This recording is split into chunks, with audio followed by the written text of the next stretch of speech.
இப்பொழுது நமது இந்த நிகழ்ச்சிக்கு நம்முடைய அழைப்பை ஏற்று வருகை தந்திருக்கிற சட்ட வல்லுனர், பேராசிரியர், முனைவர் முஹம்மது சார் அவர்கள் இங்கே வருகை தந்திருக்கிறார்கள். அவர்களை திருநெல்வேலி மாவட்ட ஜமாத் உலமா சபை, மஸ்ஜித் ரஹ்மான் ஜும்மா மஸ்ஜித் உள்ளிட்ட எல்லோரின் சார்பாக, உங்கள் எல்லோரின் சார்பாக வருக வருக என வரவேற்றுக் கொள்கிறோம். இப்பொழுது சிறப்பு விருந்தினர்களை சிறப்பிக்கும் நேரம். நமது அஸ்ஸலாமுங்க. அஸ்ஸலாம் எடுத்தாமா? அந்த முன்னாடி எடுத்தா? அஸ்ஸலாம். நமது அழைப்பை ஏற்று வருகை தந்திருக்கிற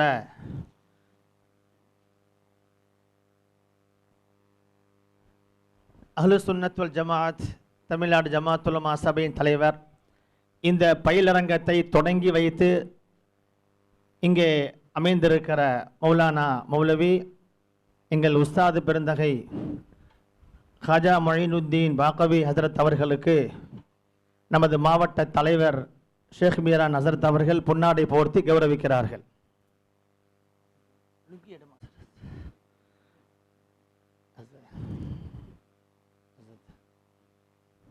நமது பொதுச் செயலாளர் கண்ணியமிகு மௌலானா முனைவர் VS அன்வர் பாதுஷா ஹசரத் அவர்களுக்கு மாவட்ட பொருளாளர் கசாலி ஹசரத் அவர்கள் பொன்னாடை போர்த்தி கௌரவிக்கிறார்கள்,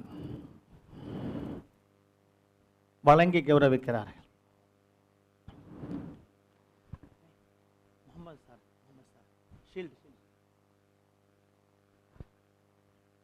நம்முடைய அழைப்பை ஏற்று இங்கே மன வாழ்க்கையில் சந்திக்கிற சட்ட பிரச்சனைகள் தீர்வுகளும் என்கிற தலைப்பிலே இங்கே இப்பொழுது நமக்கு உரையாற்ற இருக்கிற வல்லநாடு, தூத்துக்குடி வல்லநாடு துளசி பெண்கள் சட்டக்கல்லூரியினுடைய முதல்வர் பேராசிரியர் முனைவர் முஹம்மது சார் அவர்களுக்கு எங்கள் மாவட்ட தலைவர் ஷேக் மீரான் ஹசரத் அவர்கள் நினைவு பரிசு வழங்கி, நமது மஸ்ஜிதுர் ரஹ்மான் ஜும்மா பள்ளியினுடைய தலைவர் நிஜாம் அண்ணன் அவர்கள் நினைவு கிஃப்ட் வழங்கி கௌரவிக்கிறார்கள். அரே தக்பீர்.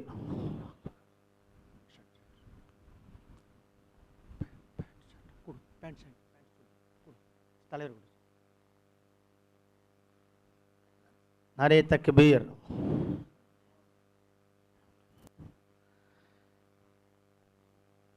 மேரேஜ் கவுன்சிலிங் அப்படின்னு சொன்னாலே தமிழ்நாட்டில் உலமாக்கல்ல பள்ளப்பட்டி மௌலானா முஸ்தபா ஹசனி தான். அவர்கள் தன்னுடைய டைட் ஷெட்யூல்லையும் நமது அழைப்பு ஏற்று வருகை தந்திருக்கிற முஸ்தபா ஹசனி ஹசரத் அவர்களுக்கு நமது மாநில தலைவர் கண்ணியத்திற்குரிய மௌலானா ஹாஜா மொயினுத்தீன் பாக்கவி ஹசரத் அவர்கள் நினைவு கேடயமும் வழங்கி கௌரவிக்கிறார்கள். அந்த வேட்டி கூட, அந்த வேட்டி ஓ வேட்டி கூட. நமது நிஜாம் அண்ணன் அவர்கள் நினைவு பரிசு ஒன்றை வழங்குகிறார், பொன்னாடை வழங்குகிறார்கள். அரே தக்பீர்.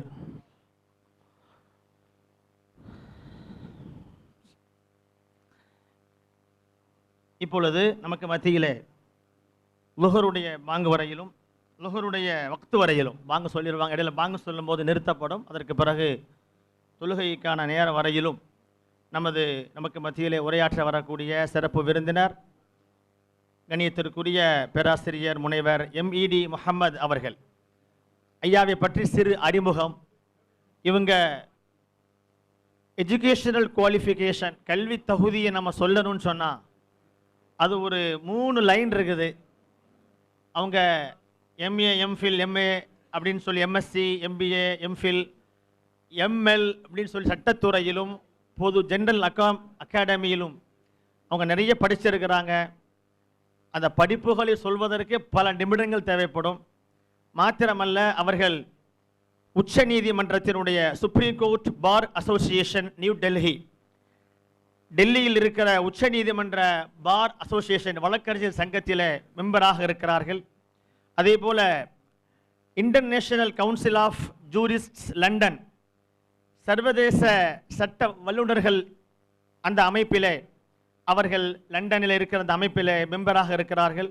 மாத்திரமல்ல, லோக்கல் தமிழ்நாட்டினுடைய முஸ்லீம் லா அகாடமியினுடைய ஆர்கனைசர் அமைப்பாளராக, பல்வேறு அமைப்புகளிலே த ஹியூமன் ரைட்ஸ் ஆர்கனைசேஷன் மனித உரிமை கழகத்தினுடைய அட்வைசராக, கடைநல்லூர் பல்வேறு சட்ட அமைப்புகளிலே உறுப்பினராக, தலைவராக, ஃபவுண்டராக இருக்கக்கூடிய நமது வல்லநாடு துளசி பெண்கள் சட்டக் கல்லூரியினுடைய முதல்வராய் பணியாற்றி வருகிற இந்த பகுதி சட்டத்துறையில் மிகுந்த திறமையும் தேர்ச்சியும் பெற்ற அவர்கள் முஸ்லீம் பெர்சனல் லா, முஸ்லீம் தனியார் சட்டத்திலும் ஷரியத் சட்டத்திலும் கொஞ்சம் அவர்கள் ஞானம் உள்ளவர்கள். எனவே இன்றைக்கு குடும்ப வாழ்க்கையில் சந்திக்கிற சவால்கள், சில பிரச்சனைகள், நீதிமன்றத்திற்கு செல்கிற பொழுது அங்கே ஷரியத்தினுடைய சட்டம் ஒரு பக்கம், நடைமுறை ஒரு பக்கம், இரண்டுக்கும் மத்தியிலே ஒரு பாலமாக அவர்கள் இருந்து அதை சமாளிக்கிற விதங்கள் நமக்கு இங்கே சொல்வதற்காக வருகை தந்திருக்கிறார்கள். அவர்கள் எல்லோரையும் உங்கள் எல்லோரின் சார்பாக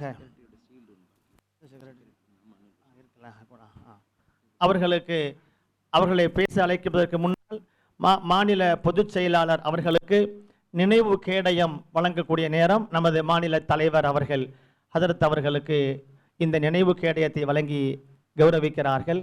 பல்வேறு அலுவல்களுக்கு மத்தியில் நமது அழைப்பை ஏற்று வருகை தந்து சிறப்பித்தமைக்காக மாவட்ட ஜமாத்துல் உஸமா ஹதரத் அவர்களுக்காக துவா செய்து இந்த கேடயத்தை வழங்கப்படுகிறது. நிறைய தக்பீர்.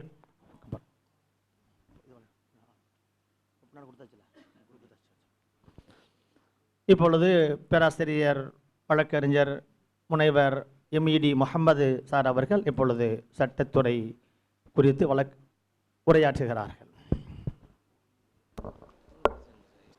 எல்லா புகழும் இறைவனுக்கே. எனக்கு இந்த சபை பயிலரங்கம் ஒரு புதிய ஒன்று.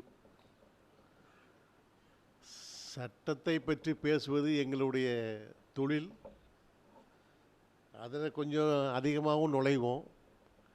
அதே மாதிரி இந்த லா அகாடமிகள் நிறைய இருக்குது. நீங்கள் வாட்ஸ்அப்பை பார்த்தீங்கன்னா தமிழ்நாட்டிலே ஒரு 10-15 லா ஃபெடரேஷன், லா அகாடமி அப்படி ஓடிட்டுருக்கோம். நான் பொதுவாக நம்ம திருநெல்வேலியில் ஒரு முஸ்லீம் லா அகாடமி உண்டு. எங்கே போனாலும் என்னை கூட்டிகிட்டு போயிடுவாங்க. காரணம், நான் ஒரு ஆஸ்தான வித்வான் மாதிரி எல்லாத்துக்கும் போக வேண்டியது. நானும் கண்டிப்பாக போவேன். என்ன காரணம் அப்படின்னா, அது நம்ம திருநெல்வேலியோ புதுக்கோட்டையோ திண்டுக்கல்லோ எங்கே போனாலும் ஒரு தலைப்பை கொடுப்பாங்க. இன்றைக்கி ஒரு தலைப்பு கொடுத்துருக்காங்க, திருமணம், அதில் எழக்கூடிய சட்ட பிரச்சனைகள் என்ன, அதை தீர்வு செய்வது எப்படிங்கிறது ஒரு. அதே போல் தலாக்கு, வக்ஃபு, அந்த பாகப்பிரிவினை, அப்புறம் இன்ஹெரிட்டன்ஸ், சொத்தை பிரித்து கொடுத்தல், இப்படி நிறைய இருக்குது.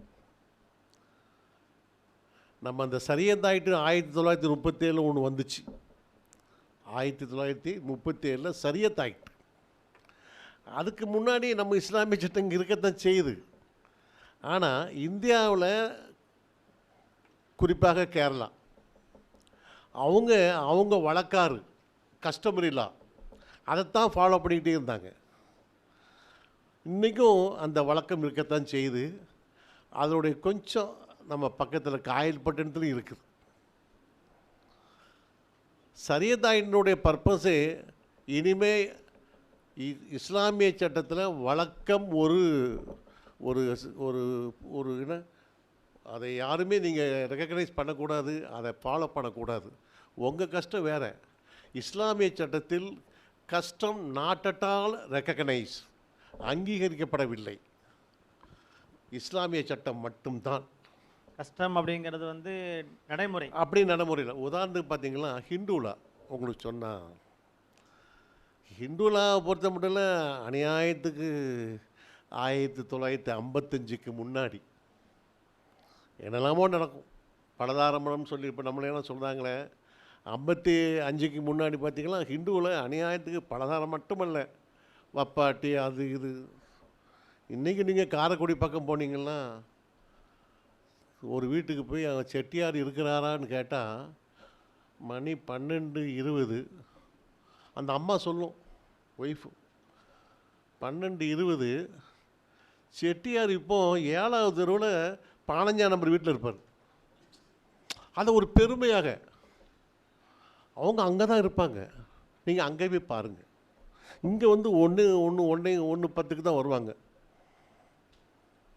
இப்படி ஒரு ப்ராக்டிஸ் இன்னமும் நடந்துக்கிட்டு தான் இருக்குது. இஸ்லாத்தில் மட்டும்தான். நான் ஒன்று அதுக்கு பேசுறதுக்கு முன்னாடி ஒன்று சொல்லியிருந்தேன். நம்ம இஸ்லாமிய சட்டம் போல் வேறு எந்த மதத்திலும், அதாவது ஒரு தீர்க்கமான தெள்ள தெளிவான ஒரு மார்க்கம் எங்கேயும் கிடையாது, எங்கேயும் இல்லை. இதை பொறுக்காத, தாங்கிக் கொள்ளாத சில கூட்டங்கள் தான் எப்படியாவது இதை ஏதாவது ஒன்று பண்ணிடணும். இந்திய நாடு இந்துக்கள் நாடு. நீங்கள் எங்கேருந்தோ வந்தியா அல்லது இங்கேருந்து நீங்கள் கன்வெர்ட் ஆகிட்டீங்க. நிறைய பேர் கன்வெர்ட் ஆகிட்டான். அவங்களுக்கு புரிய மாட்டுக்கு உலகத்திலேயே இஸ்லாம் தான் வளர்ந்து கொண்டே இருக்கிறது. உலகம் பூரா நீங்கள் எல்லாம் கேள்விப்பட்டிருப்பீங்க. இங்கிலாந்துலேருந்து ஜெர்மனிலேருந்து நிறைய சர்ச்சுகள்லாம் ஒரு மாதிரி அதை என்னென்னா சர்ச்சுகள் இடிக்கலை, அதை அப்படியே மாற்றிடுறாங்க பள்ளி வாசலாக. நிறைய நீங்கள் சான்றுகள் உண்டு. அப்படி ஒரு சட்டம் நம்ம இஸ்லாமிய சட்டம் மட்டும்தான். எனக்கு ரொம்ப ஆச்சரியம் என்னென்னா, நான் இதுக்காகவே ஒரு எம்எல் பர்சனலாக ஒன்று பண்ணேன். என்னுடைய இது வந்து கிரைம்ஸ் தான், இந்த குற்றவியல். எம்எல் பர்சனலாகவும் பண்ணினேன். ஒரு கம்பேரிட்டிவ் அனாலிசிஸ், ஒரு ஹிந்துலா என்ன, ஒரு தலைப்பு. அந்த தலைப்பு ஹிந்துலா என்ன, இஸ்லாமிக்லாம் என்ன, கிறிஸ்டியன்லாம் என்ன, இதில் மூன்றில் எது. என்னுடைய அப்ரோச் கொஞ்சம் வித்தியாசமாக, அதில் எது சிறந்தது இருக்குதுனே. எந்த ஒரு தலைப்பு எடுத்தாலும் நம்ம சட்டம் போல் ஒரு தீர்க்கமான தெளிவான சட்டம் எங்கேயுமே கிடையாது. அல்லாஹ் அக்பர்.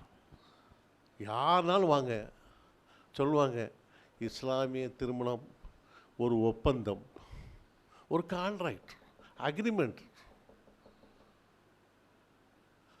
அவங்க சொல்லுவாங்க ஹிந்துலா மேரேஜ் அது வந்து ஒரு புனிதமானது.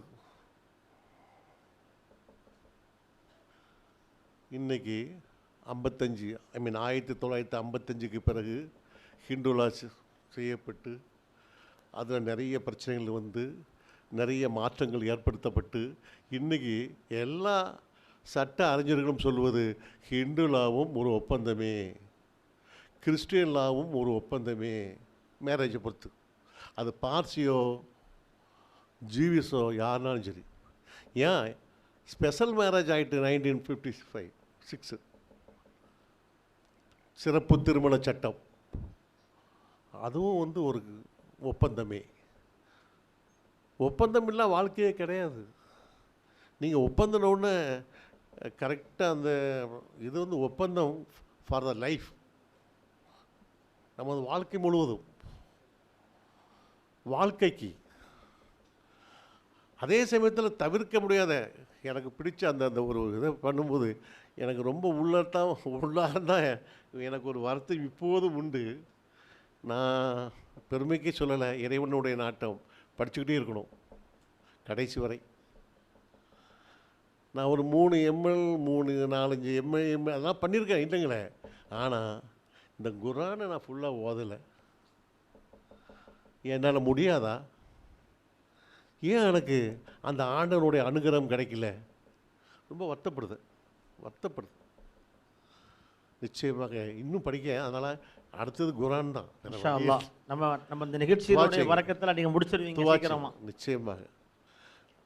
அப்போ இங்கே ஹிந்துலாவை பொறுத்த மட்டும் இல்லை, இந்த 1955க்கு அப்புறம்தான் நீங்கள் நிச்சயமாக கேள்விப்பட்டிருப்பீங்க டாக்டர் அம்பேத்கர் சட்ட அமைச்சராக அவங்க வந்து சேர்ந்தாங்க.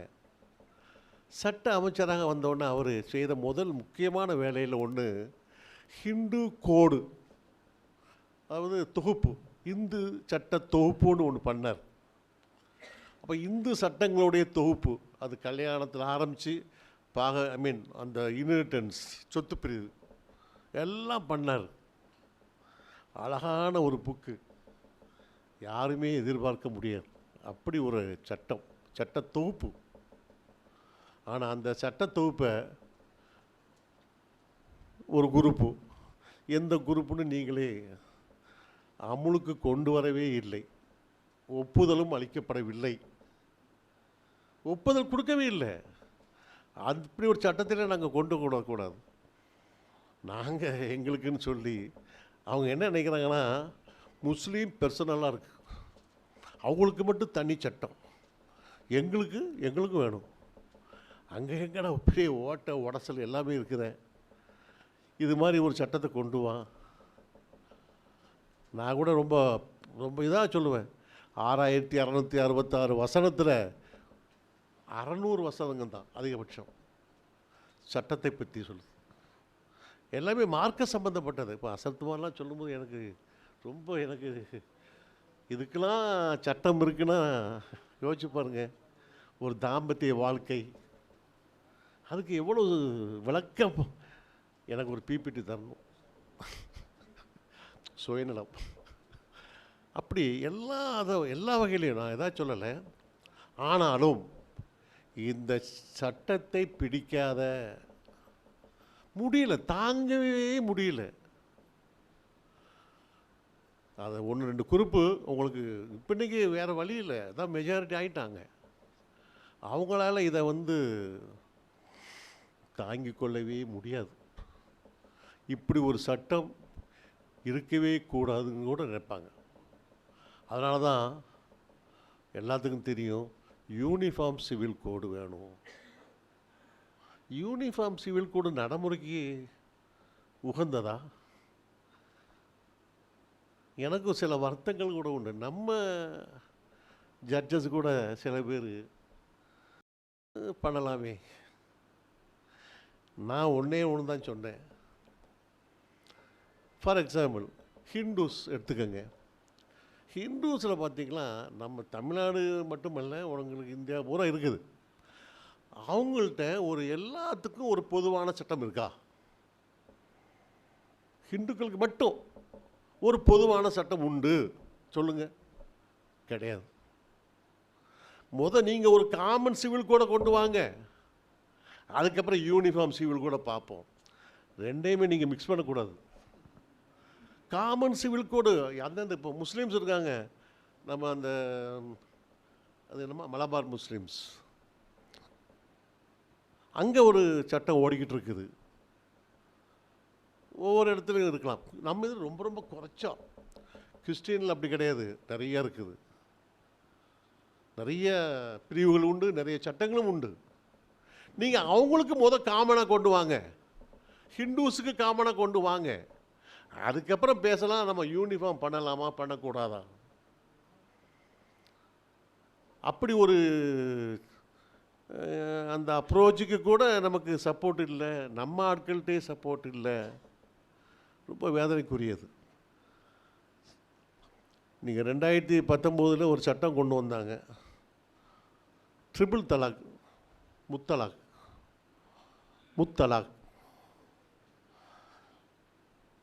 இந்த முத்தலாக்கு பிரச்சனைக்கு ஒரு கோர்ட்டில் கேஸ் போகுது, சுப்ரீம் கோர்ட் வரைக்கும் போகுது. யாருன்னு பார்த்தா சாயரா பானு. எப்படின்னு எனக்கு அது புரிய மாட்டேங்குது. நம்ம அமைப்பில் நீங்கள் ரொம்ப விஜிலண்ட்டாக இருக்க வேண்டியிருக்கு. நான் சொன்னால் கொஞ்சம் வருத்தமாக தான் இருக்கும். ஷாபானு கேள்விப்பட்டிருப்பிய, 85 அந்த ஜீவனாம்ச வழக்கு. ஷாபானு, ஷர்லா முத்துக்கள், சமீமாரா, ஷாயிரா பானு. இப்போ அது என்னங்க, 4மே பார்த்தீங்கன்னா முதல் எழுத்து எஸ். தேடி பிடிச்சிட்டாங்களான்னு தெரியல, தேடி பிடிச்சி கண்டு போட்டு அவங்கள போட்டு வச்சுருக்காங்க. அவங்க உண்மையாகவே கேஸ் போட்டாங்களா? ரொம்ப நீங்கள் ரொம்ப கஷ்டமாக இருக்குது. ஒரு போன வாரம் 10 நாளைக்கு முன்னாடி ஹிந்து பேப்பரில், தமிழ் பேப்பரில் ஒரு இடத்துல ஒரு சம்பவம் நடக்குது. அதை அப்படி வலுக்கட்டாயம் பண்ணி அதை பண்ணதையாக, வலுக்கட்டாயத்தில் நடந்ததாக ஒரு அப்படியே அதை நம்ம ஒரு சொல்ல முடியாது, ஒரு குளறுபடியாக. அதுக்கு அடுத்த சான்ஸ் பார்த்திங்கன்னா, இது சம்பந்தமாக போலீஸு இதுவரை நடவடிக்கை எடுக்கவில்லை, அதை இன்வெஸ்டிகேட் பண்ணிக்கிட்டு இருக்காங்க. நீங்கள் அங்கேவே ஒரு அமைப்பு இருக்குன்னு வச்சுக்கோங்க, நமக்கு அந்த பர்டிகுலர் ஏரியாவில் போய் அந்த ஆளை பிடிச்சி என்னென்ன நடந்துருக்கானுங்க ஒன்றுமே இருக்காது. அதாவது இந்த சமுதாயத்தில் நம்மளுக்குன்னு நிறைய பேர் சந்தோஷப்படுதாங்க, அதை நீங்கள் தெரிஞ்சுக்கணும். ரொம்ப காழ்ப்புணர்ச்சி. ஊப்பியில் சகசமாக நடக்குது, வீடுகள் இடிக்கப்படுகிறது, சட்டம் போட்டிருக்கோம், அதனால் இடிக்க முடியாது. அதனால் முஸ்லீம்ஸ் மட்டும்தான் வருமா உனக்கு, வேறு யாருமே இல்லையானா அவங்க தான் இதை செய்தாங்க அப்படிங்க. இது ஒரு பக்கம் போட்டும், சட்ட ரீதியாக ட்ரிபிள் தலாக் ஃபார் எக்ஸாம்பிள், இஸ்லாத்தில் எனக்கு தெரிஞ்சதில் முத்தலாக்கு நாட் அட் ஆல் ரெக்கக்னைஸ், அங்கீகரிக்கப்படவில்லை முத்தலாக். உமர் அவர்கள் காலத்தில், குறிப்பாக உமையாது அந்த அவங்களுடைய ஆட்சி காலம், அப்போ தான் வந்து இந்த ஒரு தவிர்க்க முடியாத ஒரு சூழ்நிலையில் இந்த முத்தலாக அவங்க பண்ணது மாதிரி அதை ஏற்றுக்கொள்ளப்பட்டு ஓடிச்சுங்க. சட்ட அறிஞர்களோ யாருமே முத்தலாக வந்து இது வரைக்கும் அவங்களுடைய புக்கில் கிடையவே கிடையாது. நீங்கள் போய் பார்த்தீங்கன்னா அது எந்த புக்காக இருந்தாலும் சரி, தலாக்குள் பித்தத்து தான் இருக்கும், சுண்ணான்னு வராது. இதுக்கு ஒரு பெரிய இதை எடுத்து அது என்னமோ இந்திய முஸ்லீம் பெண்களுக்கு எதிராக, சாரி,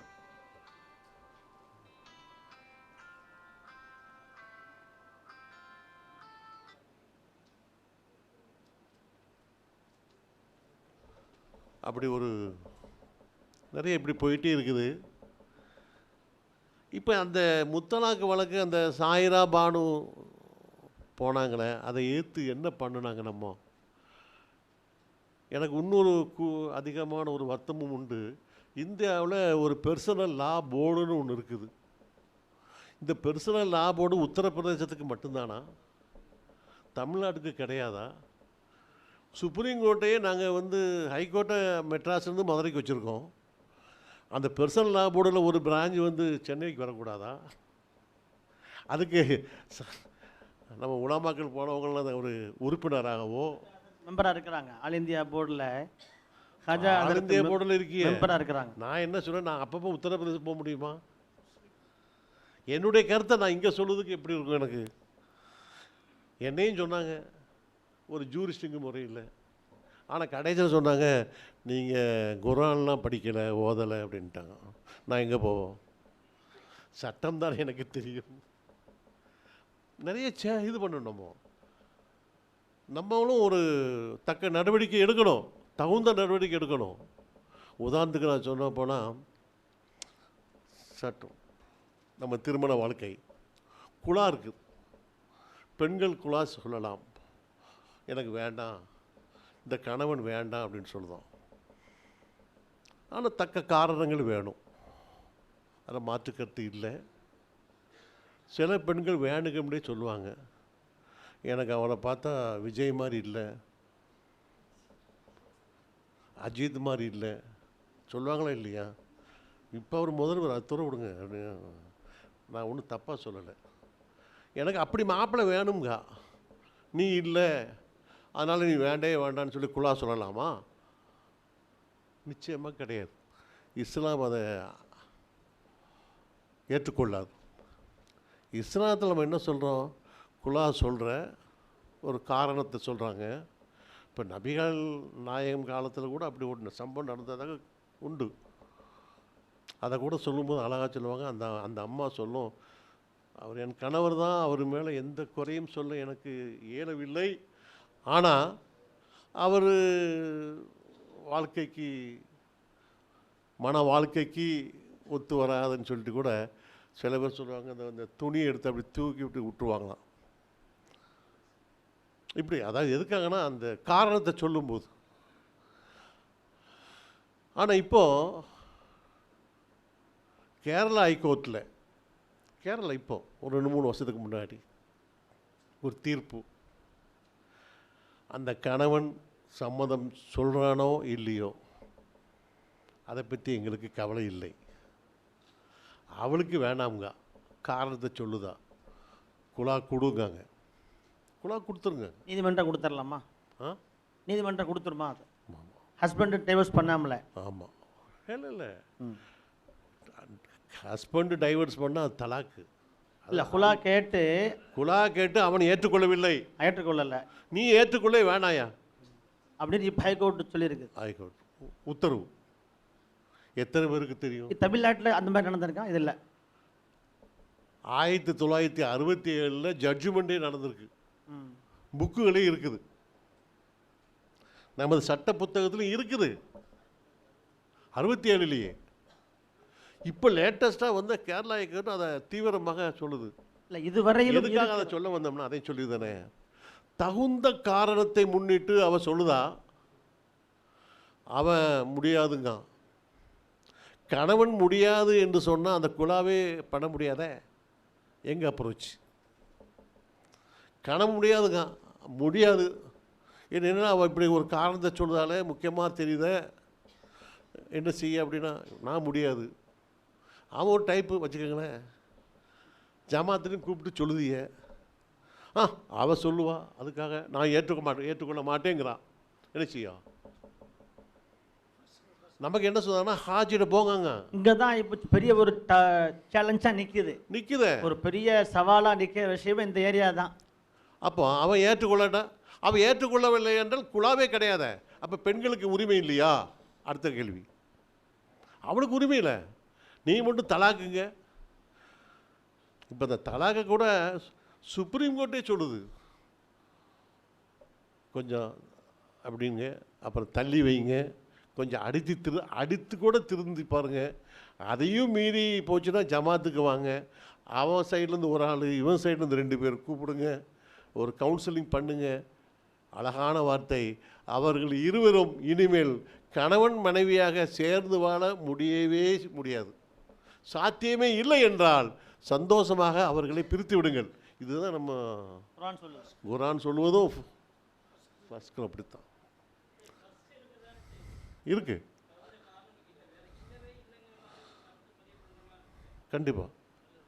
கண்டிப்பாக இன்னொன்று சொன்னீங்களா, சுப்ரீம் கோர்ட்டில் அது ஒரு நடைமுறைக்கே ஒத்து வராது. அவரு என்னப்பா சொல்லிட்டு அவள் அந்த வீட்டை தான் தங்கணுமா, அது எப்படிடா இது, அவ்வளவு மனஸ்தாபங்கள் வந்து எல்லாம் முடிச்சு அங்கேயே தங்கி காலம்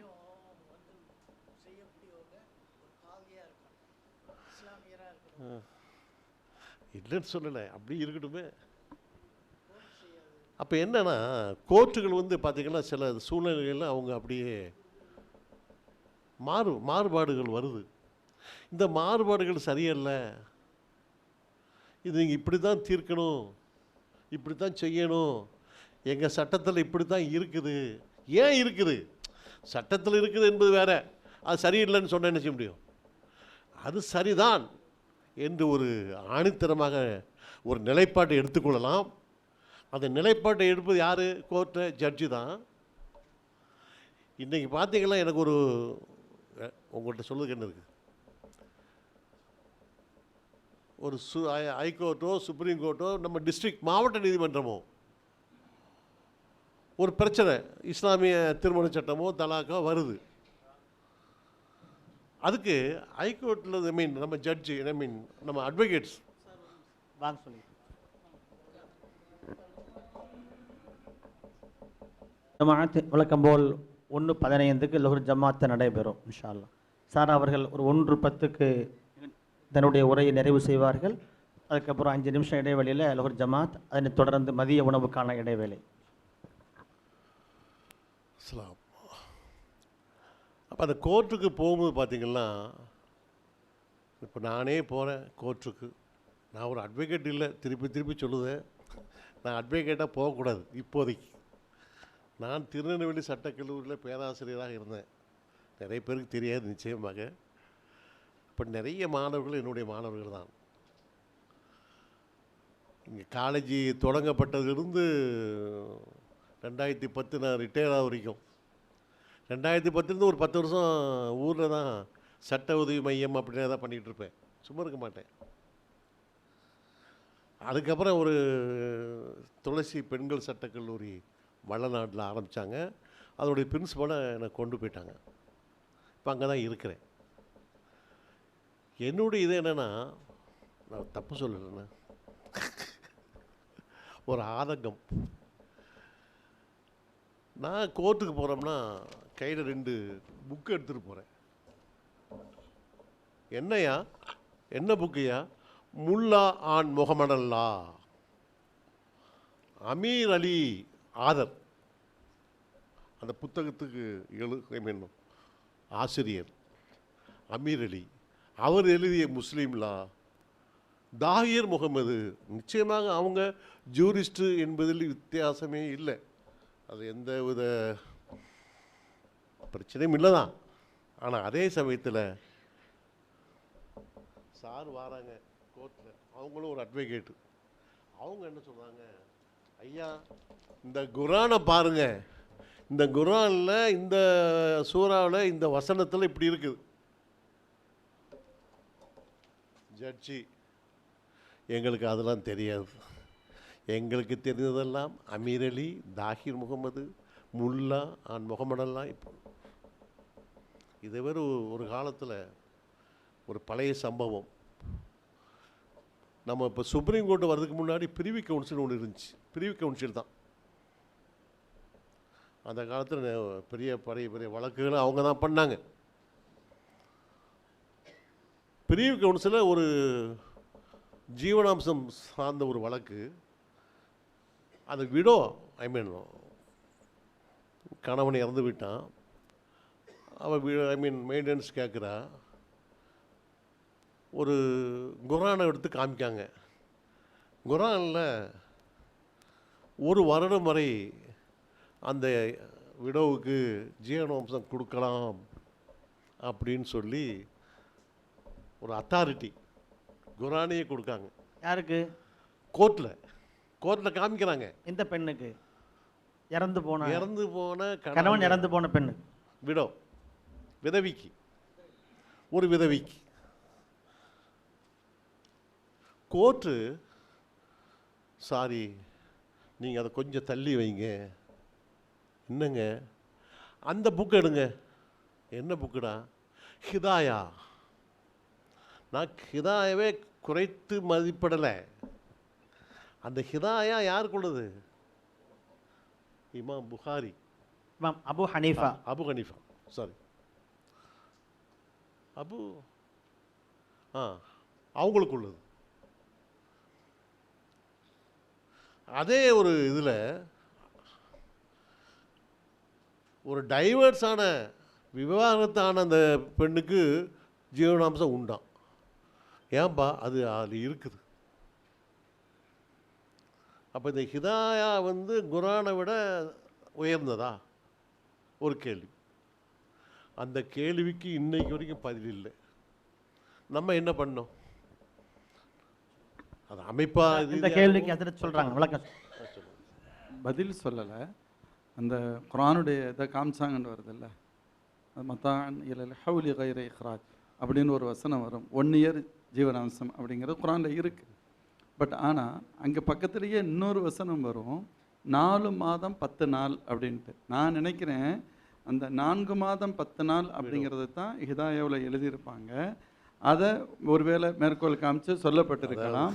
இல்லை, இதில் ஒரு விஷயம் என்ன அப்படின்னு கேட்டால், குரானுடைய சட்டத்திட்டங்கள் அந்த முறைகள் வருகின்ற பொழுது குரானில் சில வசனங்கள் இருக்கும், முந்திய வசனத்தை பின்னால் வந்த வசனம் சட்டத்தை மாற்றி இருக்கும். அந்த பட்டியலில் இந்த வசனம், அந்த 1 வருடம் என்பது முந்தி இறங்கிய வசனம், முன்னால் உள்ள சட்டம். 4 மாதம் 10 நாள் என்பது பின்னால் வந்த வசனம். இந்த வசனம் முந்திய வசனத்தின் சட்டத்தை மாற்றிருச்சு. ஆனால் திலாவத்து குரான் ஓதுதல்ல இருக்கும். ஒருவேளை இந்த அடிப்படை நுணுக்கங்கள் இதை ஃபைனல் பண்ணி ஹிதாயாவில் சொல்லியிருப்பாங்க. 4 மாதம் 10 நாள் என்பது அது அங்கு ஒருவேளை எடுத்துக்கொள்ளப்பட்டிருக்கலாம். அந்த ஹிதாயான்னு சொல்லுவீங்க இல்லையா, நிச்சயம் அது குர்ஆனில் இப்படி தான் முன்னாடி பின்னாடி உள்ளது. அதுக்கு தக்க தெளிவுரை கோர்ட்டுக்கு சொல்ல நம்மளால் முடியாதா? இன்றைக்கும் அதே அந்த ஜஸ்டிஸ் பார்க்கர், அந்த பெரிய ரொம்ப ஃபேமஸ் ஜட்ஜு பார்க்கர், அவர் சொல்லுவாங்க, இன்னும் அதை நீங்கள் அவங்களுக்கு கொடுத்து அதை ரிவ்யூ பண்ணுங்கன்னாங்க. ரிவ்யூ பண்ணலாம் இல்லையா சார்? அட்வொகேட் சின்ன கிளாரிஃபிகேஷன். அதில் நீங்கள் வந்து நம்முடைய லாவுடைய அந்த மொஹம்மடன் லாவுடைய முதல் டாப்பிக்கு சோர்சஸ் ஆஃப் மொஹம்மடன் தான் ஃபஸ்ட்டு டாபிக் நமக்கு. அதில் குரான், சுன்னா, இஜ்மா, கியாஸ் அந்த 4 தான் நமக்கு சோர்சஸ் ஃபஸ்ட்டு வச்சுருப்பாங்க. அதில் போயிட்டோம்னா இந்த ஆயத்துக்கு என்ன விளக்கம், அந்த ஆயத்துக்கு என்ன விளக்கம், இந்த ரெண்டையும் எப்படி ஒப்பிட்டு பார்க்குறது, ஆயத்தை ஹதீஸோடு எடுக்கிறது, அப்புறம் இஜ்மா, கியாஸ், அந்த கடைசியில் தான் ஹிதாயாலெல்லாம் வந்து இந்த முடிவுக்கு வந்துடுவாங்க. குரானில் உள்ள ஒரு வசனத்தை இன்னொரு வசனத்தோட இணைச்சி அந்த கான்ட்ரடிக்ஷன் வரும் பொழுது எதை எடுக்கணும், அவங்க சொன்ன மாதிரி முன்பின் வசனம் இறங்குறது. இன்னொன்று ஹதீஸில் எந்த வசனத்தை எடுக்கணும்னு ரசூலுல்லாஹ் சொன்னது. இந்த சோர்சஸ் ஆஃப் மொஹம்மடன் லான்னு பார்த்துட்டோம்னு சொன்னால் இந்த 4 இணைஞ்சு பார்த்தா தான் நமக்கு இந்த சட்டங்களை கையில் நம்ம எடுக்க முடியும். இங்கேயும் எங்களுக்கு அப்படி தான் மதரசாக்களில் உசூலுல் ஃபிக்ல சொல்லி கொடுக்குறாங்க. நமக்கு லா சப்ஜெக்ட்லேயுமே இதான் டாப்பிக்கு, இந்த டாப்பிக்கில் அந்த விளக்கங்கள் இருக்கும். சாரும் பார்த்துருப்பீங்க. இன்னும் கொஞ்சம் டீப்பாக பார்த்தீங்கன்னா இந்த கான்ட்ரடிக்ஷன் நமக்கு வராதெல்லாம். இல்லை நான் இது நல்லா கேட்டுக்கங்க. இஸ்லாமிய சட்டத்தை யாரும் குறை கூறுவதற்கு இல்லை, நான் முதவே சொல்லிட்டேன். அதற்கு தெளிவாக நம்ம சொல்ல வேண்டிய கடமை நமக்கு இல்லையா இருக்கு. வேற ஒன்றும் சண்டை போடலை. அதாவது சார் சொன்னது வந்து இஸ்லாமிக் சோர்சஸ் வந்து குறிப்பாக 4 சொல்லுவாங்க. ஒன்றும் குரான், அதுக்கப்புறம் தான் சுன்னா, ஹதீஸ் எல்லாம். அப்புறம் இஜ்மா கூட ஏற்றுக்கிட்டாங்கல்ல, ஒரு கன்சென்சஸ் ஒப்பீனியன் அமௌங் த ஜூரிஸ்ட், ஒரு ஒட்டுமொத்த ஒருமித்த கருத்து, யோகோபித்த முடிவு. ஆமாம் அவங்க எடுக்கிறாங்க. ஏன் அதை விட கியாஸை ஏற்றுக்கிட்டாங்க. கியாஸ் ஒரு ரீசனபிள் டிடக்ஷன். ப்ராஃபிட் கேட்குறாங்க. ஏமனுக்கு ஒருத்தரை ஜட்ஜாக நியமிக்கிறாங்க. ஒருத்தவங்க நபித்தோழர் ஜட்ஜியை நபித்தோழரை பண்ணுறாங்க. ஜட்ஜ் நபிகள் கேட்குறாங்க, உங்கள் முன்னாடி ஒரு பிரச்சனை வருது, எல்லாத்துக்கும் தெரிஞ்சிருக்கும், எதன்படி முடிவு செய்வீங்க? கண்ணை பொத்திக்கிட்டு குரான் அதன் அடிப்படையில் அப்படிம்பாங்க. குரான்லேயே மொத்தமே 600 வசனங்கள் தான் சட்ட ரீதியாக இருக்குது. இப்போ தான் ஊர்லாப்பட்ட பிரச்சனைகள் பெருகி கொண்டு போகிறது. இப்படி ஒரு பிரச்சனை வந்தால் என்ன செய்ய? உங்களுடைய சுன்னா வழிமுறை பின்பற்றிப்பாங்க. ஆனால் அதுலேயும் இல்லைங்க. ஆனால் அவர் சொல்லுவார், then I will apply my own reasoning அப்படிங்கிறாரு. என்னுடைய இதை பற்றி நான் ஃபாலோ பண்ணுங்கிறார். நபிகள் வந்து அதுக்கு மறுப்பும் சொல்லவில்லை, ஒன்றுமே சொல்லலை, அப்ரைஸ் பண்ண என்பது ஏற்றுக்கொள்ளப்பட்டது. எதையும் இப்போ நிறைய ஆசிரியர்கள் வந்து கியாஸாக வச்சுக்கிட்டாங்க. இல்லைன்னு சொல்லலை. கோர்ட்டுக்கு ஒரு பிரச்சனை வரும்போது நம்ம தான் அதை எடுத்து வைக்கணும். ஐயா நீங்கள் ரைட் தான், ஆனால் இது எல்லாம் சேர்ந்தது குர்ஆனில் இல்லாத ஒன்றும் இல்லை இருக்குது. இது முன்னாடி இதை போட நான் ஒன்று சொல்லிட்டோம்னு ஒன்று சொல்ல நிச்சயமாக விரும்புகிறேன். பாலிகேமி எனக்கு இது ரொம்ப பலதார மனம். இஸ்லாத்தில் பலதார மனம் ஏற்றுக்கொள்ளப்படுகிறது. ஒரு சூழ்நிலை, அது இந்த சூழ்நிலை உங்களுக்கு தெரியும். ஒரு நபிகளோ அவங்களுடைய சஹாபாக்களோ யாருமே எதிர்பாராத சமயம் ஒரு பெரிய படை வந்து தாக்குது. பெரிய படை நம்மகிட்ட இருக்குதே 10-500க்குள்ள. போர், முக்கியமான போர். அந்த போருடைய விளைவு வேற ஒன்றுமே இல்லை. இப்போ ஐயா உங்கள்கிட்டலாம் கேட்டால் நீங்கள் வேறு மாதிரி சொல்லுவீங்க, நாங்கள் கொஞ்சம் வித்தியாசமாக சொல்லுவோம். எங்கே ஜூரிஸ்ட் அந்த ஹிஸ்டோரியன்ஸ் வரலாற்று ஆசிரியர்களுடைய தீர்ப்பு என்னென்னா, எந்த இதுக்கும் எந்த தரப்புக்கும் வெற்றியும் இல்லை தோல்வியும் இல்லை அப்படிங்க மாதிரி. ஏன்னா அது பெரிய படை. நான் எந்த போரை பற்றி சொல்லுகிறேன் என்று, அப்போ அந்த போரில் அப்படி என்ன ஒரு விளைவுகள் என்று, அதான் முக்கியம். விளைவுகள் நிறைய முஸ்லீம்ஸ் வேரியர்ஸ் போராளிகள் வந்து இறந்துருந்தாங்க. அவங்க இறந்ததுனால கைம்பெண்கள் அனாதைகள் நிறைய ஆயிருந்தாங்க. நபிகள் அப்படியே அந்த தெருப்பக்கம் அப்படியே போயிட்டு இருக்கும்போது ஒரே அழுகுரல் கூக்குரல். அப்புறம் பார்த்தா ஒரு சைடில் பார்த்தா கொஞ்சம் வசதி வாய்ப்பு உள்ளவன் 5, 6, 7 எல்லாத்தையும் வச்சுக்கிட்டான். எல்லாத்தையும் வச்சுக்கிட்டாரு அவர் இஷ்டம் போல. இப்படி ஒரு சூழ்நிலை வந்துக்கிட்டு இருக்கும்போது தான் நபிகளுக்கு ஒரு வகி வருகிறது. உங்களால் உங்கள் மனைவியருக்கு இடையே நீதமாக முடியும் என்றால் 2 2ஆகவோ 3 3ஆகவோ 4 4ஆகவோ அதோடு நின்றுட்டாங்க. அவ்வளோதான். 5 5ஆகவோ 6 6ஆகவோ போயிருக்கலாம். ஒரு பேச்சுக்கு சொல்கிறேன், நீங்கள் தப்பாக நினைக்கக்கூடாது. அதை பின்னாடி வந்தவங்கன்னு சொன்னால் வார்த்தை வந்து 4 4ஆகவோ அப்படின்ட்டு அதோடு நிப்பாடிக்கிட்டு அப்போ 4 கல்யாணம் பண்ணிக்கலாம். இஸ்லாத்தில் 4 கல்யாணம் பண்ணிக்கலாம், பெர்மிட்டட். கடமை அல்ல, அங்கீகரிக்கப்படுகிறது. இது கடமை இல்லை, ஒன்றுக்கே முடியாது பிரச்சனை. நான் திருநெல்வேலி சட்டக்கல்லூரி பேராசிரியராக தொடக்கத்திலிருந்து வேலை பார்க்கேன். நேட்டி வந்து கடையநல்லூர். தினமும் போயிட்டு வரவா ஒரு பிரச்சனை ஓடிக்கிட்டு இருக்குது. ஏத்தாப்புல சதக்கத்துல்லா ஒரு அம்மா ப்ரொஃபஸராக இருந்தாங்க, கல்யாணமானவங்க. திடீர்னு கணவர் இறந்து விட்டார். ஆஹா. அந்த அம்மாவுக்கு மறுமணம். இஸ்லாத்தில் மறுமணம் ஃப்ரம் த பிகினிங், அதுதான் முக்கியம். 1955க்கெலாம் கிடையாது, அதெல்லாம் ஹிந்துலால் தான். நாங்கள் 1450 வருஷத்துக்கு முன்னாடியே சொல்லிட்டோம். பெண் அந்த இதான் முடிச்சிட்டா உடனே ஒன்றும் நிறைய இருக்குது டாப்பிக்கு, கொஞ்சம் கொஞ்சமாக முடிச்சுட்டு வரேன். அப்போ இங்கே அந்த அம்மாவும் திருமணம் செய்வதற்கு தயாராகிட்டாங்க. எங்களுக்குள்ள பேச்சுவார்த்தையெல்லாம் உண்டு, சதக்கத்தொல்லா தானே. அப்படிங்கும்போது நான் கல்யாணம் முடிக்கிற போகலான்னு நினைக்கிறேன். இஸ்லாத்தில் பெர்மிட்டட். அந்த அம்மாவும் ஒரு விடோ யாரும் நீங்கள் சண்டை விட மாட்டீங்க என்கிட்ட. சரின்னு சொல்லி கடையனூர்காரியை கூப்பிட்டு வந்தேன், இந்த அம்மாவையும் கூப்பிட்டு வந்தேன். உனக்கு ஒரு 50 ரூபா, உனக்கு ஒரு 50 ரூபா வச்சுக்கோ. உனக்கு அந்த வீடு, உனக்கு இந்த வீடு. இவங்களுக்கு ஏற்கனவே வீடு எல்லாமே இருக்குது. ரைட் தான். 50,000 பணம் 50,000 எங்கே கொடுக்க, சும்மா பேச்சுக்கு தானே. அவங்களே வேலை பார்த்து அவங்களே எனக்கு தருவாங்களே. ஒரு சூழ்நிலை சொல்லுதேன். எல்லாம் ரைட்டு, என் மனசாட்சியோடு எல்லாம் பண்ணிட்டேன். காலேஜ் முடிஞ்சிருச்சு. நான் கடையனூர் பக்கம் போனவா, ரஹமத்து நகர் பக்கம் போவேனா, நீங்களே சொல்லு.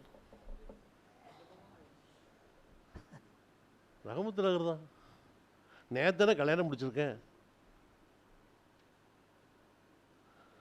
கடையனூருக்கும் போவேன் வார இறுதியில், சனி ஞாயிறு. நான் வந்து ப்ராஃபிட் முகமடோ அவங்க சகாப்பெல்லாம் கிடையாது, சாதாரண ஒரு மனிதன். அப்படிலாம் தப்பாக பார்க்காதீங்க. இது இது இது நடந்ததா? பார்த்தீங்களா? இது நடந்த விஷயமா? சரி, புரிய மாட்டேங்குதா? சரியா? அதாவது நான் எதுக்கு சொல்கிறேன்னா, மாணவர்கள்ட்ட சொல்லுதேன், இஸ்லாமிக் லாவில் பாலிகேமி பெர்மிட்டடு, ஹிந்துலாவில் கிடையாது. அது எப்படி உங்களுக்கு மட்டும் பலதார மனம், எங்களுக்கு மட்டும் ஒரு மனம்? பசங்க கேட்பாங்களா இல்லையா? இந்தியன் இன்ஸ்டியூட் ஆஃப் அந்த ஒரு ஸ்டேட்டிஸ்டிக்கல் இது ஸ்டடீஸ் பண்ணாங்க முன்னாடி. அவங்க ஒரு ரிப்போர்ட்டை கொடுக்குறாங்க கவர்மெண்ட்டுக்கு. 4 திருமணங்கள் நான் எனக்கு சட்டம் அனுமதித்தாலும் நான் ஒன்று வச்சுருக்கேன். எக்ஸப்ஷன் இருக்குது. ஓவராலாக பார்த்தீங்கன்னா ஒரு 48%.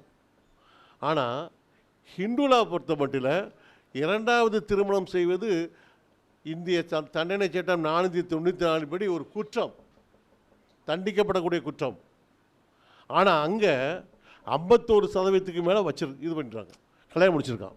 Second wife. கல்யாணம் முடிச்சிருக்கான், வச்சுக்கிறது அது தனியாக, அது வப்பாட்டி, அந்த கதை வேற.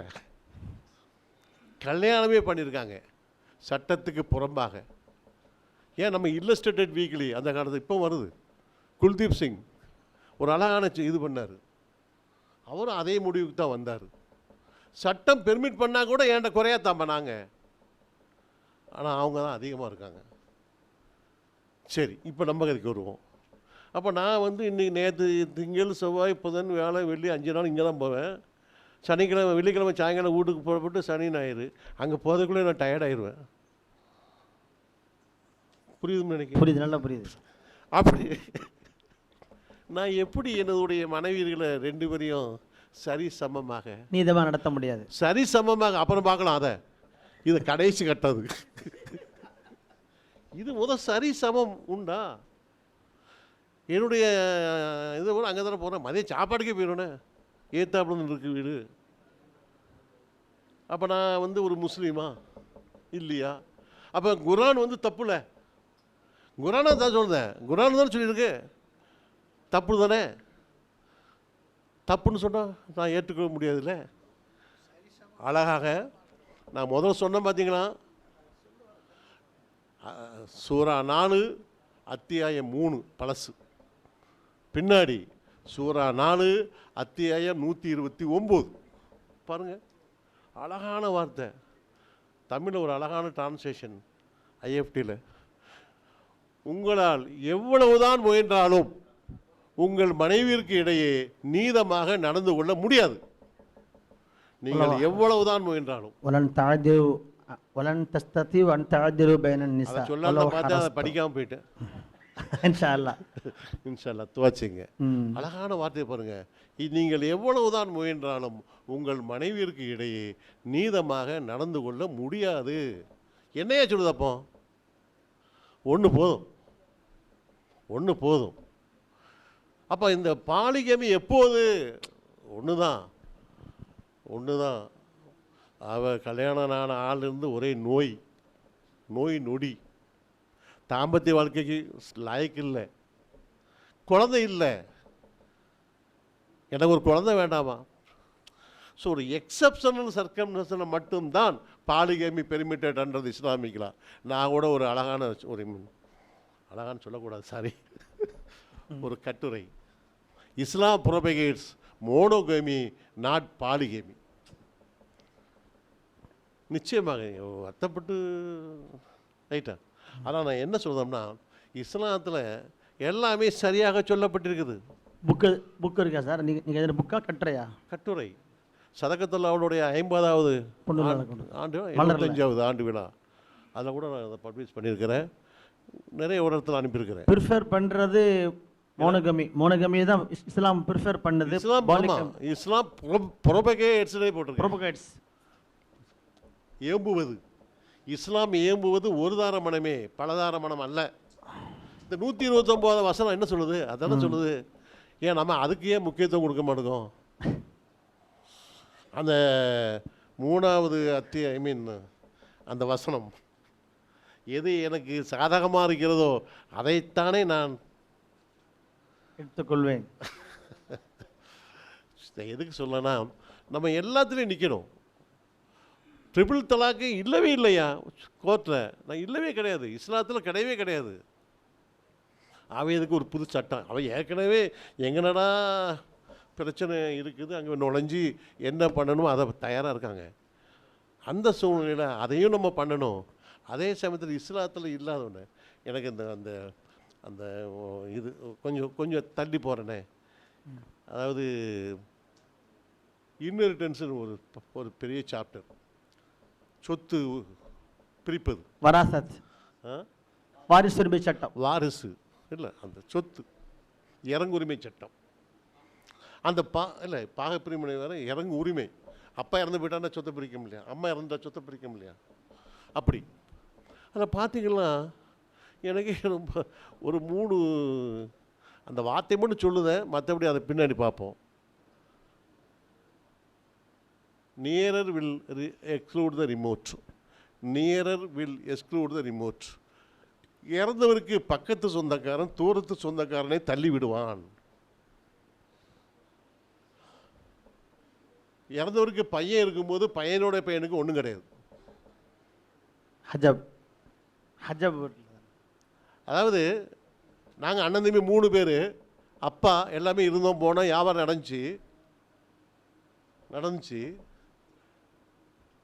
எங்கள் அண்ணன், நான் படிச்சுக்கிட்டு இருந்தேன், ஒரு காலகட்டங்கள் ஓடிச்சு வியாபாரம்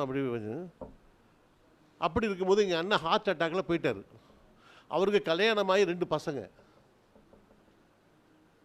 2வது அண்ணன் கல்யாணம் முடித்தார், ஒரு பையன். அவரும் தவிர்க்க முடியாமல் இறந்துட்டார். ஆனால் எங்கள் அப்பா இருக்கார், வாப்பா, எங்கள் அத்தா இருக்காங்க. இதை கூட நான் சொல்லக்கூடாதுன்னு நினைப்பேன். அத்தான்னா அது ஹனஃபி, பாப்பான்னா அது சாஃபி. என்ன இது மனசுக்கு ஒரு நெருடல், வேற ஒன்றும் இல்லை, எல்லாம் ஒரு மீனிங் தான். அப்போ இங்கே அதுக்கப்புறம் எங்கள் அப்பா இறக்குறாங்க. எங்கள் அப்பா இறக்கும்போது நான் தான் அவருடைய பையன். ஒரு 3 பேர பையங்க, இறந்து போன எனது அண்ணனின் பசங்க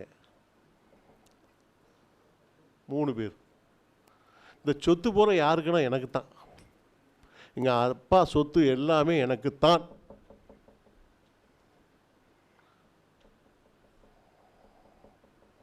சரிதானா? சரிதான். சரியே தான். நீங்கள் என்ன சொல்ல வருவீங்க? அப்படி பிரிக்கும்போது நீங்கள் உங்கள் தூரத்து உறவினரும் அவர்களையும் பார்த்து கொஞ்சம் பார்த்து செய்யுங்க, போங்க. ஆ, அதாவது சட்டம் என்பது மகன் இருக்கிறதுனால பேரனுக்கு வாரிசுரிமை இல்லை. இப்போ நான் ஒரு பையன் இருக்கேன், எங்கள் அண்ணன் இறந்துட்டாங்க, அண்ணன் பிள்ளைங்க எத்தியமான பிள்ளைங்களுக்கு இல்லையே அப்படிங்கிறதானே கவலை. எத்தியமான பிள்ளைங்களுக்கு நேரடியாக வாரிசுரிமை இல்லை, மாற்று கருத்து இல்லை. ஆனால் அதே சமயத்தில் அந்த பிள்ளைங்களுக்கு சொத்து கிடைக்காதுங்கிற சூழல் இஸ்லாம் வைக்கலை. உதாரணத்திற்கு எப்போ தன்னுடைய மகன் இறந்துட்டாரு, அத்தா ஹயாத்தா இருக்கிறார்ல, அத்தா உயிரோடு இல்லைன்னு சொன்னால் பேச்சே வேற. அத்தா ஹயாத்தாக இருக்கும் பொழுது இந்த பேர பிள்ளைங்களுக்கு அவர் எவ்வளவு சொத்து வேண்டுமானாலும் கொடுக்கலாம், அவருக்கு முழு உரிமை உண்டு. ஒன்று அவர் கொடுக்காம விட்டுருக்கிறார்னு அர்த்தம், அல்லது என் மரணத்திற்கு பின்பு என் பேர பிள்ளைகளுக்கு கொடுங்கள் அப்படின்னு சொல்லக்கூடிய வசியா உயில், இந்த வாய்ப்பும் 1/3 அவருக்கு அனுமதி இருக்குது. அதை அவர் செஞ்சுருக்கணும். மார்க்கம் எதற்காக அவங்களுக்கு இல்லைங்கிற ஒரு சூழல் உருவாக்கி இருந்தால் அத்தாவுடைய கடனுக்கு இப்போ மகனாகிய நீங்கள் பொறுப்பேற்கணும். ஆனால் அதே சமயத்தில் அந்த பேர பிள்ளைங்க வாரிசுகள் இல்லை, ஆட்டோமேட்டிக்கான மகன் இருக்கிறதுனால வாரிசு இல்லை, கடனில் இருந்து அவங்க பாதுகாக்கப்படுறாங்க, சொத்துக்கள் அவங்களுக்கு கிடைக்கிறதுக்கு மார்க்கம் வழியத்தான் வச்சிருக்கு. இதில் நாம் செய்யக்கூடிய தவறுகள் மார்க்கத்தின் தவறாக பார்க்கப்பட்டு விடக்கூடாது. ரொம்ப ரொம்ப சந்தோஷம், ரொம்ப சந்தோஷம். நீங்கள் சொல்லுவதை ஏற்றுக்கொள்ளக்கூடியது. அந்த 2வது பையன் இறந்த ஒரு மாதத்துக்குள்ளே எங்கள் அப்பாவும் போயிட்டார், உடம்பு சரியில்லாமல் போய் மன வருத்தத்தில். இவங்க சொல்வது போல் ஒரு செட்டில்மெண்ட்டோ ஒரு கிஃப்டோ ஒரு உயிலோ பண்ணியிருக்கலாம், பண்ணது கூட அவருக்கு ஆசை இருந்திருக்கலாம். அவரும் போயிட்டார். இப்போ நான் தான் மனசாட்சிக்கு விரோதம் இல்லாமல் இது எங்கள் அண்ணன் பையன். இப்பொழுதும் அதைத்தான் மார்க்கம் சொல்லுது.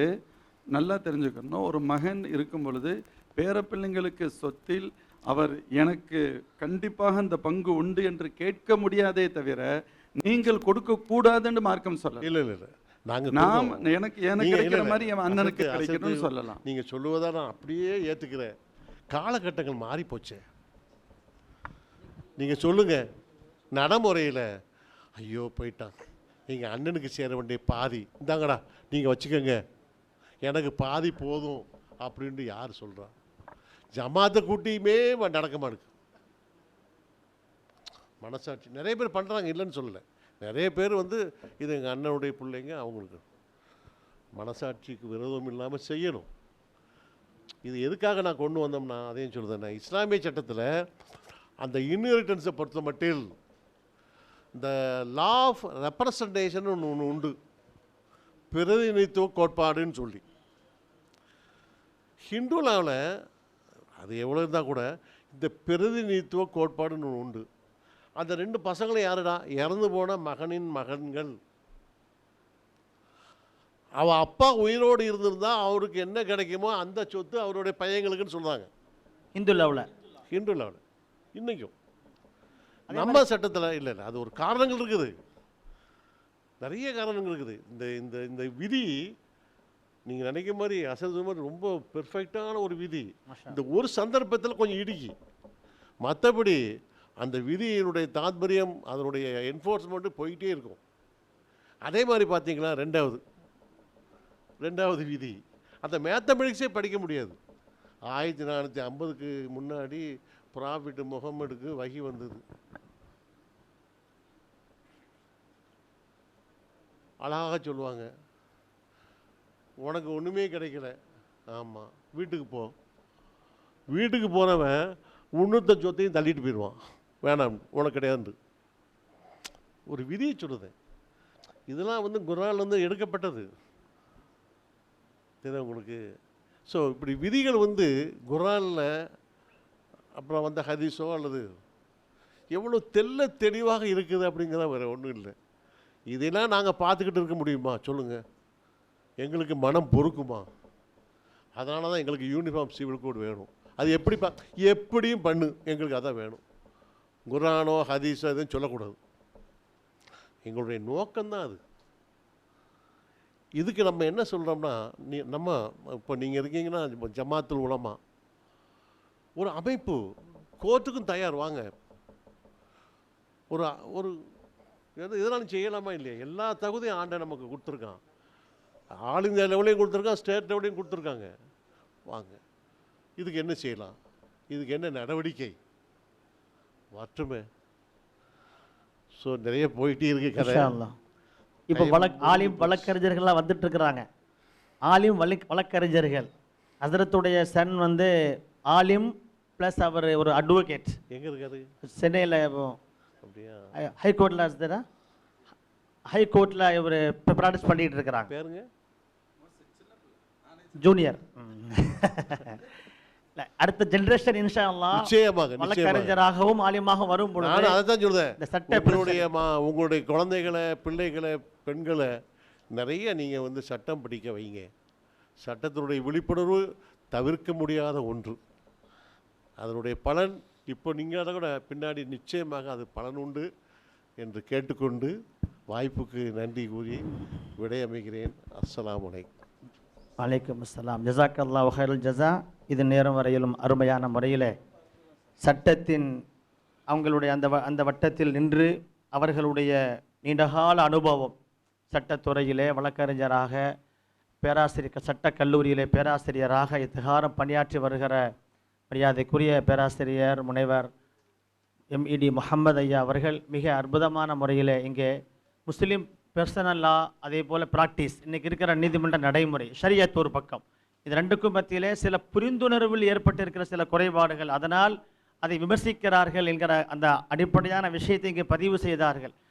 அந்த கேப்பை ஃபில்லப் பண்ணுறது பதில் சொன்னாங்க. ஒரு பதில் இதை மாதிரி ஆலிம் உலமாக்கள் நம்ம சட்டத்துறை சார்ந்த விஷயத்தை படித்து அதில் இருக்கிற சில கேள்விகள், விமர்சனங்கள் வருகிற பொழுது அதை நாம் தான் அதை சரி செய்ய வேண்டும். அந்த இடைவெளியை நிரப்ப வேண்டிய கடமையும் பொறுப்பும் அந்த தகுதியும் அல்லாஹ் நமக்கு தந்திருக்கிறான்.